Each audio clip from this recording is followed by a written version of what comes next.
అందరికీ నమస్కారం. Senior opinion ఛానల్కి స్వాగతం సుస్వాగతం. మరి ఈరోజు మేము అందరం మరో వీడియోతో వచ్చేసా. The review of dacoit. Dacoit ఒక ప్రేమ కథ.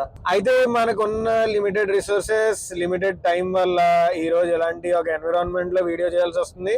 ప్రేక్షక దేవుళ్ళకి, నా సబ్స్క్రైబర్ దేవుళ్ళకి మన్నించాలని మనవి. ఒక బేసికలీ మ్యాటర్ ఏంటంటే, సినిమా చూడొచ్చు, బాగాలేదని నేను అనట్లేదు, కానీ చూడొచ్చు. బాగోపడం ఏం లేదు భయ్య. అంటే ఇప్పుడు ఫస్ట్ హాఫ్ అద్భుతంగా ఉంటది, అంటే చాలా స్పీడ్ గా వెళ్ళిపోద్ది, ఎంగేజింగ్ గా ఉంటది. స్క్రీన్ ప్లే, ఎడిటింగ్, మ్యూజిక్ అన్ని బాగుంటాయి. ఫస్ట్ హాఫ్ సప్పని వెళ్ళిపోద్ది, ఇలాగా బాగా అనిపించింది. ఓకే, మంచి ఫస్ట్ హాఫ్ తీసాడు దేవుడా, అడసేసి కదా సెకండ్ హాఫ్ బాగా తీసేస్తాడు, ఏం పర్లేదు, అసలు చిల్లు ఏం అవ్వదు, ధీమాగా ఉన్నాను. అప్పుడు స్టార్ట్ అయింది సెకండ్ హాఫ్. సెకండ్ హాఫ్ లో ఎక్కువ పల్ప్ లేదు, గుజ్జు లేదు, ఇంత స్టోరీ మిగిలింది. సెకండ్ హాఫ్ స్టార్టింగ్ లో నెమ్మదిగా ట్విస్ట్లు, టర్న్లు, ట్విస్ట్లు చెప్పేస్తారు. చెప్పిన తర్వాత ఒక బెంగళూరు ఎపిసోడ్ పడుతుంది. ఎందుకో ఒక డిస్కనెక్ట్ అయిపోతాం. నేను పూర్తిగా డిస్కనెక్ట్ అయిపోయాను. నాకు ఆ బెంగళూరు ఎపిసోడ్ అసలు ఎక్కలేదు. మరి అది ఏంటి ప్రాబ్లం అనేది నాకు, మరి నా ఉద్దేశంలో ఇలాంటి స్టోరీకి, ఇలాంటి ఎడిటింగ్, స్క్రీన్ ప్లే చాలా స్టైలిష్ గా ఉంటది బ్రో. అంటే గూఢచారి ఎలా స్టైలిష్ గా ఫ్రెష్ గా ఉంటది, అలాంటి మేకింగ్ టేకింగ్ స్టైల్ అన్నమాట. సేమ్ అలానే ఉంటది. నరేషన్, అది బ్యాక్గ్రౌండ్ లో ఎమోషన్స్ అవి అంత బాగుంటాయి. కానీ సెకండ్ హాఫ్ పట్టుకోలేకపోయారు.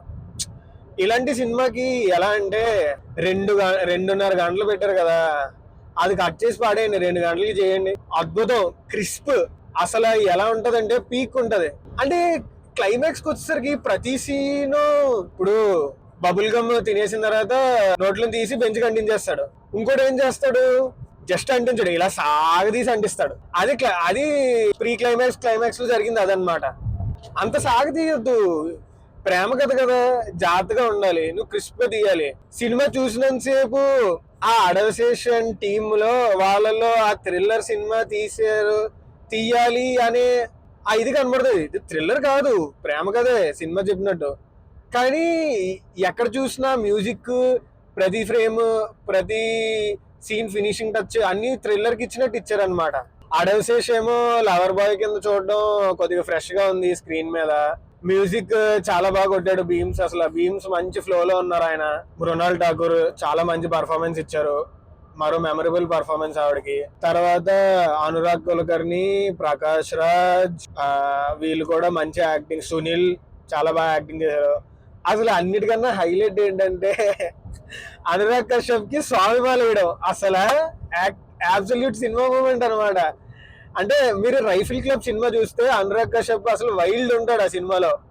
అలాంటి అసలు ఆ మనిషి ఒరిజినల్ గానే చాలా వైల్డ్, ఏవేవో మాట్లాడుతూ ఉంటాడు. సైక్ అంటే బ్యాడ్ ఉద్దేశంలో కాదు, ఆర్జీవి లాగా అనమాట. చాలా స్ట్రైట్ ఫార్వర్డ్ గా, ఫ్యాక్చువల్ గా మాట్లాడుతుంటాడు. అలాంటి మనిషిని పట్టుకుని స్వామిమాల వేయాలని థాట్ వచ్చింది చూడు. ఎక్సలెంట్ థాట్ అసలు అది మాత్రం. సరే, ఆ తర్వాత వచ్చేసి సాయి కామాక్షి, నా ఫేవరెట్ అందరికంటే. ఆమె స్క్రీన్ ప్రెజెన్స్, స్క్రీన్ టైం ఇంకా ఎక్కువ ఉంటే బాగుండు అనిపించింది. మంచి మ్యాగ్నెటిక్ స్క్రీన్ ప్రెజెన్స్, చాలా చార్మింగ్ గా ఉంటారు. కానీ ఆమె రోల్ పరంగా చూస్తే ఇంకెక్కువ స్క్రీన్ టైం ఉండదు, ఇంకా ఉంటే బాగుండు అనిపించింది. ఆవిడ పేరు జైన్ అనుకుంటా, మొన్న ప్రీ రిలీజ్ ఈవెంట్ లో బాగా ఫేమస్ అయింది ఆవిడ రోల్ కూడా లిమిటెడ్, గుడ్డి రోల్. ఓకే, చల్తా హై. టెక్నికల్ గా చాలా స్ట్రాంగ్ మూవీ, చాలా చాలా స్ట్రాంగ్ టెక్నికల్లీ. ఈ సోదంతా మాకు ఎందుకురా, రేటింగ్ ఎంత చెప్పు అంటావా? నాకు అర్థమైంది. మన రేటింగ్ వచ్చి 3 స్టార్స్ అనమాట 5 కి. మనం ఎప్పుడు రేటింగ్ ఇచ్చేది రిజల్ట్ యొక్క అవుట్పుట్ కే, వాళ్ళ ఎఫర్ట్స్ కాదు.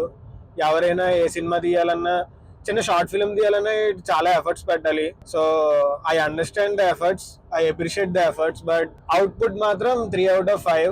Good, possible, good watch. Time pass చాలా సరదాగా పల్లీలు తింటూ చూడొచ్చు, ఫ్యామిలీతో చూడొచ్చు. ఈ వీడియో చూస్తున్న వాళ్ళు మరియు నా సబ్స్క్రైబర్లు ఎప్పుడు హ్యాపీగా ఉండండి, దేనికి భయపడద్దు. ప్రాబ్లం ఉంది, సొల్యూషన్ కూడా ఉంటది, సొల్యూషన్ లేని ప్రాబ్లం ఉండదు. ఇటు వచ్చి బతకాలని. మాకెందుకు ఈ ఫిలాసఫీ అంటావా? ఏం లేదు, just it's a love letter to my subscribers and people watching. ఎందుకంటే మీరు ఈ పాయింట్ ఆఫ్ వీడియో దాకా రీచ్ అయ్యారంటే ఖచ్చితంగా నా వీడియోలో ఏదో మీకు నచ్చినట్టనే కదా అర్థం. కాబట్టే మీరు ఇంత లాస్ట్ వరకు వచ్చారు. నచ్చింది కాబట్టి ఒక లైక్ కొట్టండి, మీకు ఏమనిపించిందో నా వీడియో కోసం, లేదా మీరు సినిమా చూస్తే మీకు సినిమా ఏమనిపించిందో అది కొద్ది కామెంట్స్ లో చెప్పండి. నెక్స్ట్ వీడియో దాకా సెలవు తీసుకుంటాను మరి. Bye bye, see you, good night.